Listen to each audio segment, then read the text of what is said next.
Pour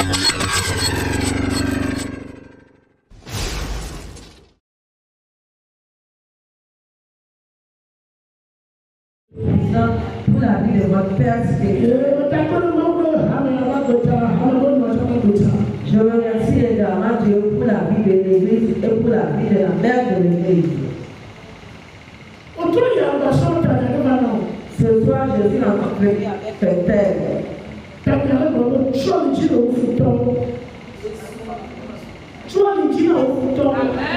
Père dit de faire les reins à tes ennemis.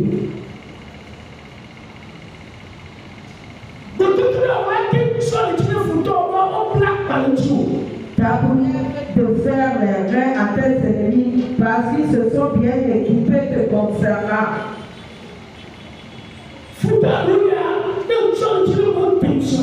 y a certains ennemis, lorsque tu arrives à te faire leurs reins, ils vont capituler.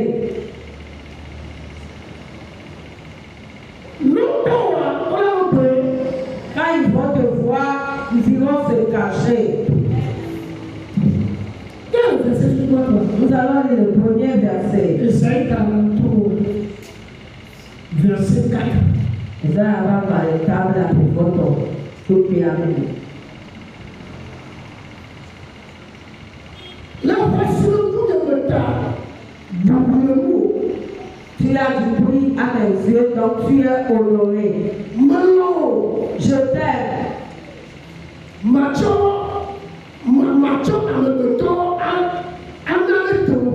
je donnerai des hommes à ta place. Je donnerai des peuples pour ta vie. Afin que certaines choses mauvaises se produisent dans ta vie. Certaines choses mauvaises peuvent arriver à tes enfants. Quand toi tu pries, Dieu va prendre quelqu'un d'autre pour les remplacer.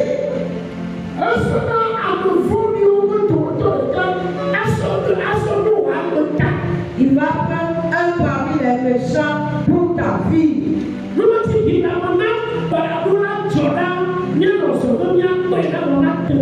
C'est pourquoi la Bible a dit que nous serons très loin tout en voyant le malheur qui va se passer. Dieu a dit que tu as du bruit à ses yeux. Et il t'honore tellement. Les gens ne t'honorent pas, mais lui, Dieu, il t'honore. L'honneur qu'il te donne, toute mauvaise chose qu'ils ont planifiée concernant ta vie, il va prendre quelqu'un d'autre pour pouvoir te remplacer. Dans nos familles, il y a certains vieux qui ne meurent pas très tôt. Il y a certains vieux pères qui ne meurent pas tôt.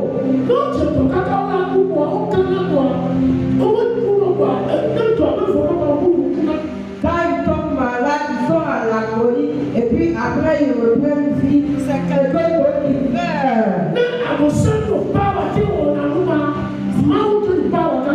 Si Satan a le pouvoir de faire cela, c'est à Dieu qu'appartient le grand pouvoir. Nous allons nous lever et prier.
pour nous. Lorsque tu fais ceux qui sortent de ta bouche sans que tu ne le vois. Ceux qui s'en va, c'est Dieu seul qui le sait. On ne reste pas dans la chair.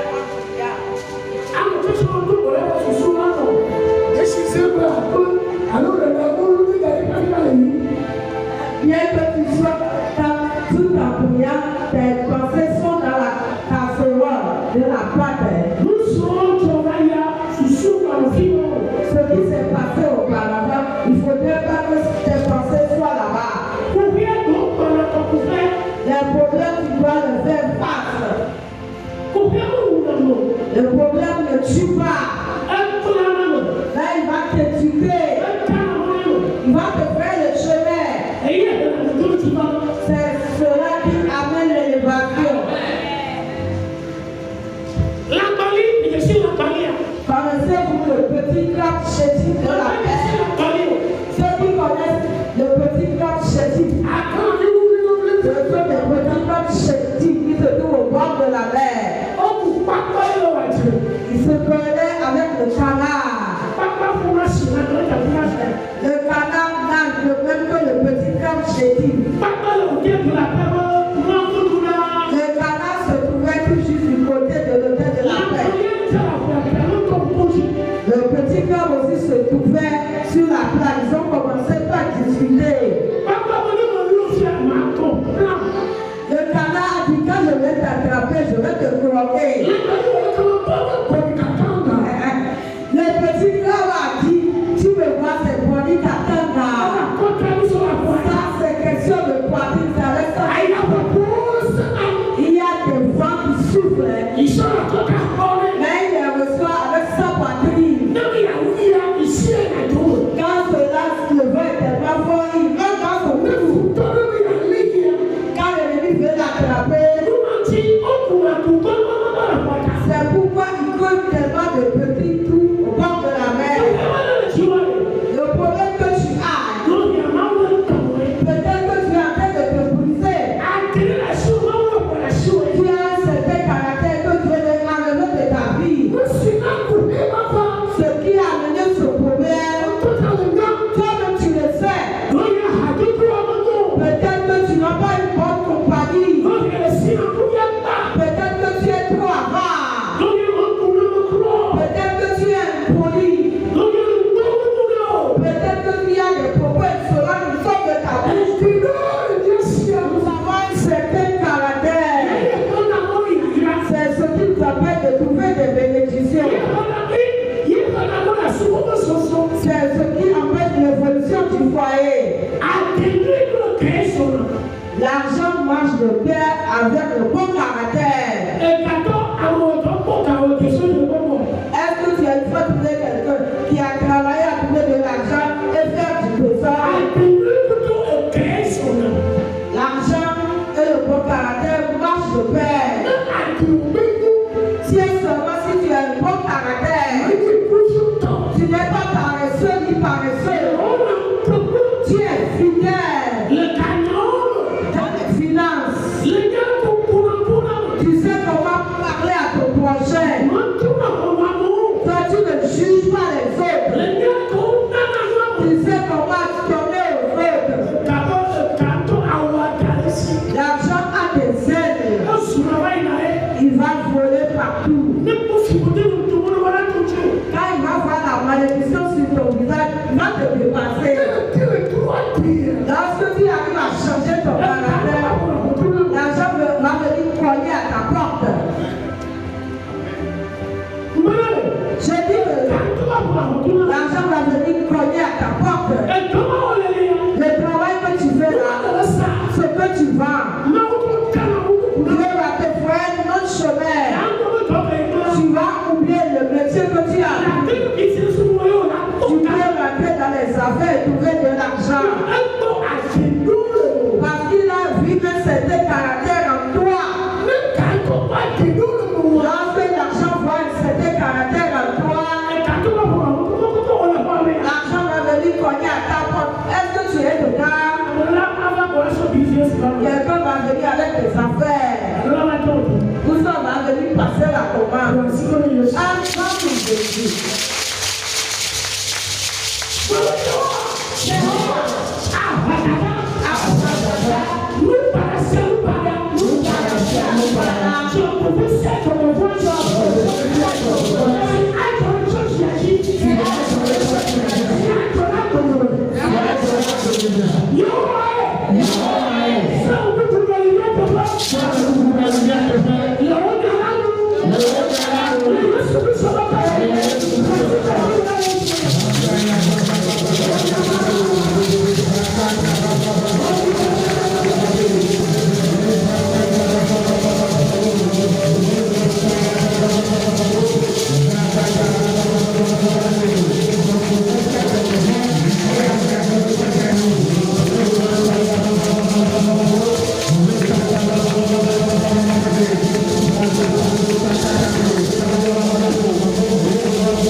Il veut trouver de l'argent.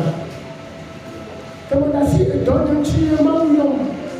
tu as appelé mon papa, il faisait l'œuvre de Dieu de façon quand il a son métier. Il a dit à Dieu que lui voulait devenir riche. C'est très facile de devenir riche, mais il y a des principes là de réussir. Quand il a fini de prier, il a rêvé qu'il a vu un grand sac dans son sommeil. Il y avait tellement d'argent dedans. C'est pourquoi jusque de nos jours, ils disent que le sac noir. On lui a remis ce sac noir. On lui a posé la question à savoir, veux-tu devenir riche? Il a répondu oui. Quand l'argent va venir, il ne faudrait pas que toi seul tu puisses en profiter. Quand tu as un billet de 1000 francs, Dieu va profiter de ça, 100 francs. Tu vas remercier Dieu avec 100 francs. Quelqu'un va venir te demander 200 francs. Il te reste 600 francs. Quand tu agis ainsi, c'est à ce moment-là que tu vas devenir riche. Si Dieu ne peut pas profiter auprès de toi, tu ne peux pas devenir riche. C'est seulement ce que tu vas manger que tu vas trouver. Donc il avait fait des économies. Il a acheté le terrain, disant que Dieu, voici ton terrain.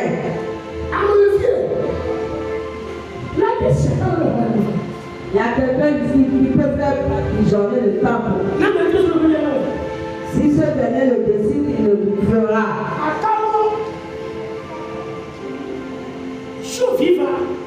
On sera 5 000 à 4 000.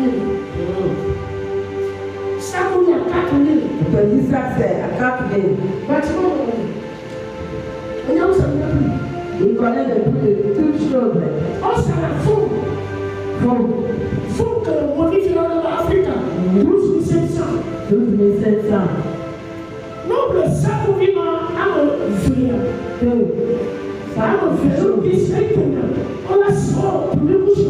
On va faire la première couche dans le temple. Afri, on va le fou-moi, il va me tourner. Le toit. Voici pour le collègue. Collègue que Dieu nous a. Non, la couleur que vous voulez. Il va dire. A-t-il un autre notre fille? A-t-il que tu vis à la palette de l'homme?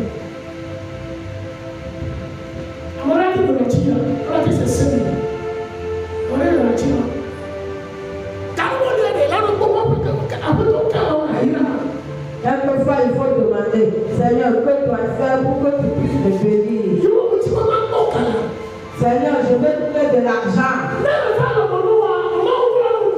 Quand cela rentre en tes mains, Dieu doit en profiter.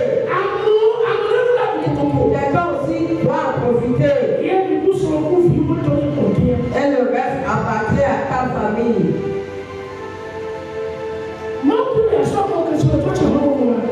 Dieu peut faire des gens, des riches à lui. Mais nous ne croyons pas en lui. Mais le paresseux, le fainéant, celui qui ne fait rien, ne peut pas trouver de l'argent.